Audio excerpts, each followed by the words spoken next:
Hey y'all, so for this week's discussion post, we were supposed to choose two distinct periods or movements in art and discuss the main visual signifiers of these movements and the philosophies behind them. So, what did they look like and why did they look like this?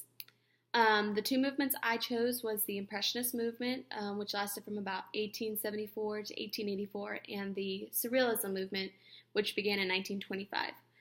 So, starting with the Impressionist movement and main visual signifiers. So, typically, the Impressionist movement had paintings of nature scenes or ordinary everyday life. Oftentimes, you can see the paint strokes.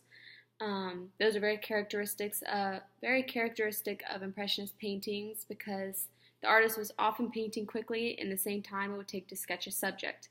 So they didn't have time to mix colors or blend as easily as paintings that were done in the past, like oil paintings of famous rulers where they had days to complete this.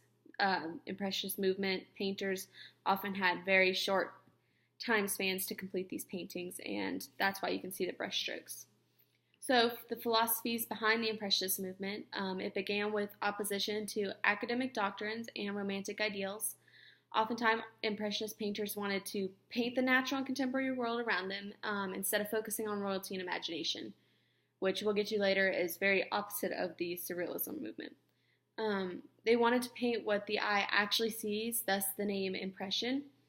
An impressionist chose to see the beauty in the world and how this beauty and forces in nature really aided humans. So their focus was not as much on what humans were doing in pictures, but more on what nature and scenes around them were happening.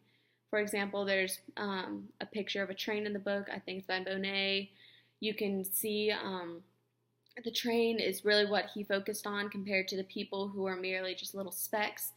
But the train was the big picture. It's also characteristic if you look at his paintings of the water lilies. He really focused on those nature scenes and natural scenes.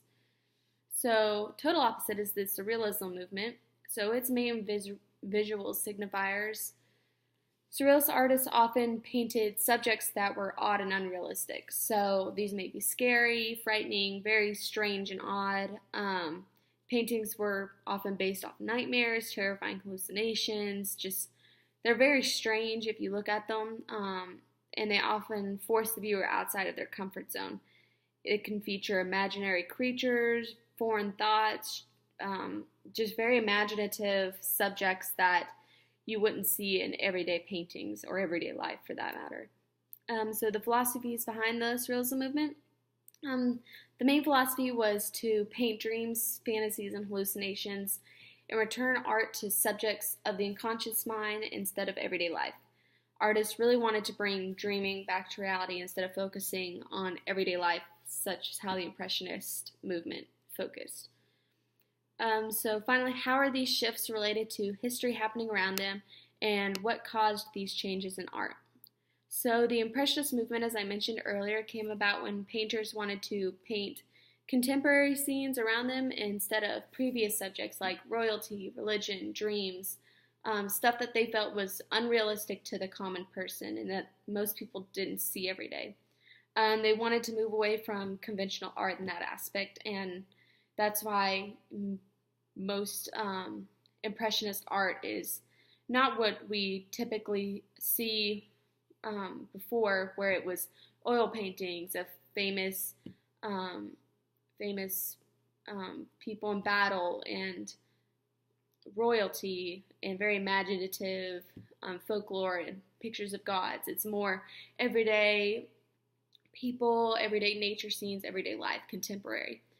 So the Surrealism movement is kind of the opposite. It came about when artists wished to escape from thought of technology and science. They didn't want to paint that modern thinking that everybody was thinking that kind of came about from the Impressionist movement. They felt like imagination and creativity was being diminished by this modern thinking, and they wanted to reverse art back to dreams, back to hallucinations, back to fantasies. So I feel like these two, even though they didn't happen back to that, are kind of related to each other in how the Impressionist movement changed from that very unconscious mind thinking to more contemporary life painting, and how this realism movement tried to reverse that back to very unrealistic, from contemporary painting back to more unrealistic, imaginative art. So those are my thoughts for this week. So till next week.